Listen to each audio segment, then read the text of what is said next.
Bonjour à tous et bienvenue dans ce nouveau récap où on va suivre la conférence de Samantha Gates qui va nous parler de comment tester nos composants Vue.js. Donc si je commence tout de suite, elle va nous présenter un outil qui s'appelle Vue Test Utils, donc qui a déjà été présenté sur Laracast il y a quelques mois déjà. C'est un outil relativement récent et qui permet de tester ces composants Vue.js de manière unitaire, c'est-à-dire qu'on va vraiment isoler un composant et tester comment il fonctionne en interne sans avoir d'interaction avec le monde extérieur. Si vous voulez avoir des interactions avec le monde extérieur, vous pouvez utiliser par exemple quelque chose comme Dusk en PHP qui permet vraiment de naviguer sur le site comme un visiteur pourrait le faire, et du coup ça va tester vos composants Vue.js et également tester que vos API fonctionnent bien, que votre PHP fonctionne bien, etc. Donc c'est un peu plus compliqué peut-être à mettre en place, mais ça permet d'avoir une couverture de test complète sur votre application. Donc elle va nous montrer que la configuration de pas si simple que ça. Donc si on regarde un petit peu tout ce qu'il y a à faire, c'est complexe. Donc heureusement, ils vont créer un package exprès pour Laravel qui va permettre d'internaliser un petit peu tout ça et du coup de juste installer le package et ensuite de pouvoir commencer à tester les choses. Donc elle montre voilà, qui va être présent. Je ne sais pas s'il est déjà sorti ou pas, mais en tout cas, normalement, avec ce package-là, il n'y aura pas toute cette configuration à mettre en place. Donc c'est bien, j'aime bien les outils comme ça qui nous permettent d'avoir zéro configuration, un petit peu comme Laravel Mix. Donc ça, c'est toujours quelque chose de positif. Ensuite, la première chose assez intéressant, donc elle présente rapidement comment on teste les choses simples de Vue Test Utils. Donc ça, voilà, vous allez voir la doc, il n'y a pas grand chose d'exceptionnel là-dessus. Le premier truc intéressant, c'est le Too Much Snapshot qu'on voit sur cette capture ici. En fait, ça permet de créer des test snapshots. Alors qu'est-ce que c'est qu'un test snapshot? La première fois qu'on va le lancer, il va échouer et il va nous générer un fichier qui contient le texte, enfin le résultat du test. Et nous, on va devoir vérifier manuellement ce résultat. Donc ça, c'est le premier point. Ensuite, une fois qu'on a vérifié manuellement le résultat, on va pouvoir lui passer un paramètre spécifique. Alors dans le cas de cette bibliothèque-là, c'est le "-u". Et ce paramètre permet de dire c'est bon, j'ai vérifié ce snapshot-là, tu peux le valider. Et donc du coup, le test va passer au vert.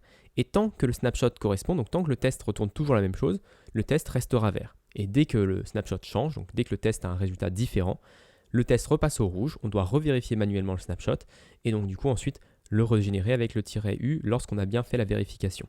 Donc ça permet de créer des tests assez facilement, très rapidement, au prix de devoir manuellement vérifier les choses.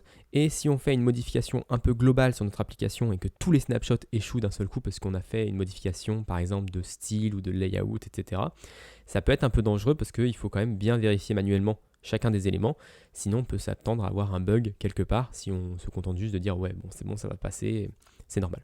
Donc c'est quand même quelque chose d'intéressant. Il faut aussi savoir que Spatie, toujours la même entreprise, a créé un package qui va faire la même chose en PHP Unit. Donc pour vos tests d'intégration avec Laravel, vous pouvez générer un snapshot du HTML et tant que ce HTML reste identique, et bah du coup le snapshot sera correct. Donc ça c'est très intéressant également en PHP, je le fais sur quelques-uns de mes tests, mais avec les mêmes désavantages que ce que je viens d'expliquer à l'instant. Donc ça c'est le premier point. Ensuite, je trouve qu'elle n'est pas très bien intégrée. Si on regarde à cet endroit-là, on voit que la seule chose qu'on veut faire dans ce test-là, c'est juste rentrer une valeur dans un input type texte. Donc ça pourrait être quelque chose de très simple. Et en fait, on voit que c'est pas quelque chose de simple vraiment dans Vue Test Utile, parce qu'il y a 3 lignes pour faire cette simple chose, donc 42, 43 et 44. Donc la ligne 42, déjà, on doit trouver l'input. Donc ça, c'est un petit peu indispensable, je suis d'accord, mais je trouve ça dommage qu'on doive ajouter un identifiant pour pouvoir trouver l'input.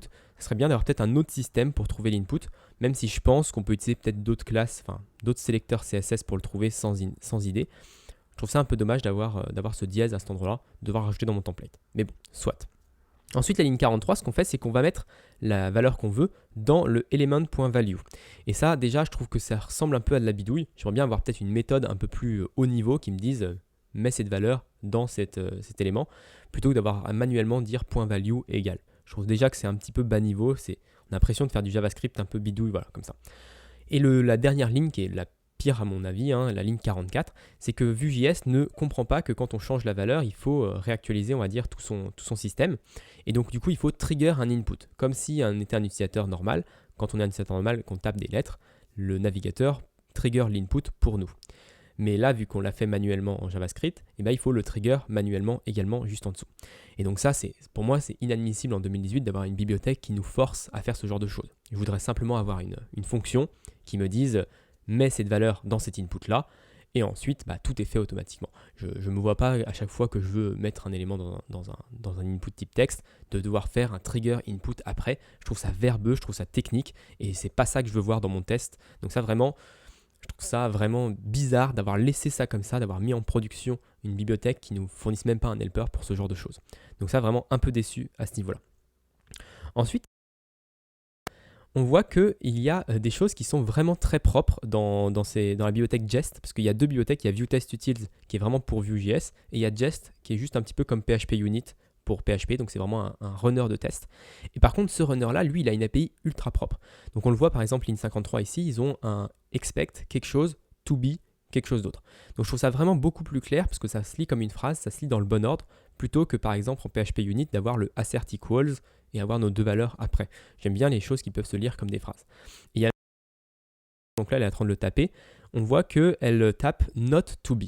Donc je trouve ça vraiment très très propre de pouvoir faire ce genre de phrase, de pouvoir chaîner les opérateurs comme ça pour créer notre assertion unitaire sur nos valeurs. Donc ça, je trouve ça vraiment très intéressant et je trouve que c'est une syntaxe très agréable.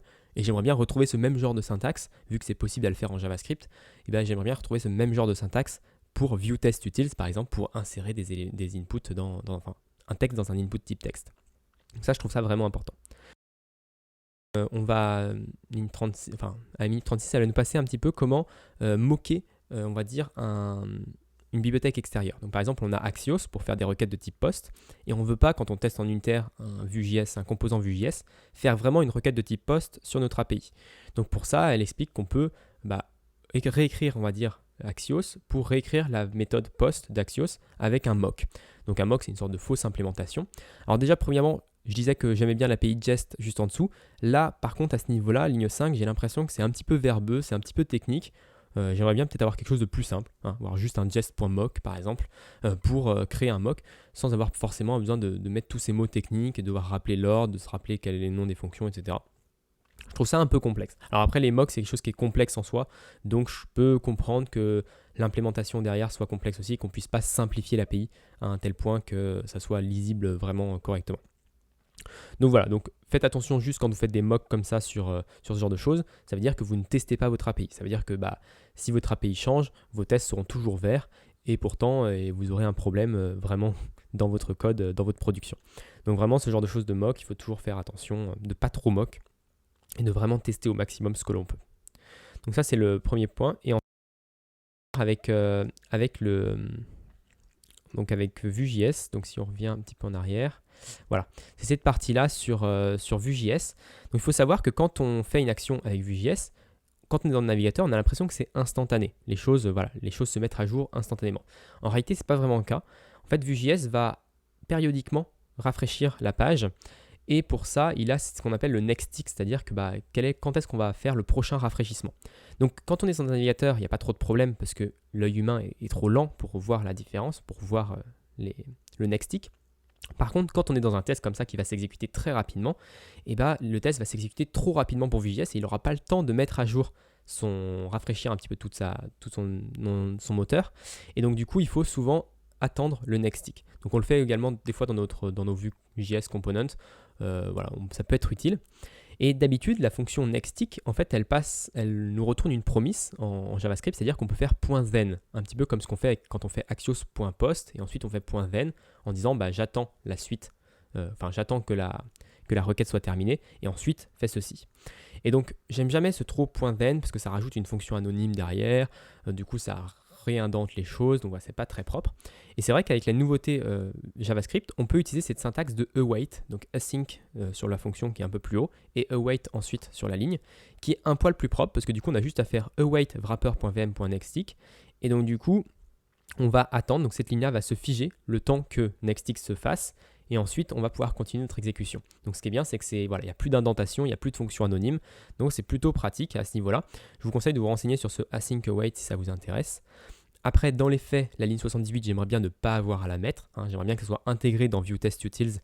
Le fait que, je ne sais pas, si je trigger un clic, je sais que je veux attendre le next tick avant de continuer. Voilà, je ne sais pas si c'est possible en implémentation JavaScript, mais j'aurais aimé ne pas avoir cette ligne 78. Après, dans les faits, cette ligne 78 est assez lisible, on va dire. J'attends juste le next tick de Vue.js et ensuite j'exécute la suite de mon test. Donc voilà. Donc ça me dérange pas plus que ça, mais bon, si possible, l'enlever, ça pourrait être une grosse amélioration sur l'API, je pense. Donc voilà pour cette conférence. Elle était pas trop, j'ai pas trouvé ça super intéressant parce que je suis pas convaincu que tester Vue.js, etc., même si je suis convaincu qu'aujourd'hui, la complexité de nos applications se déporte de plus en plus sur le front-end. En fait, notre PHP devient très simple et notre front-end devient beaucoup plus complexe parce qu'il y a beaucoup plus d'interactions avec l'utilisateur sur le front-end.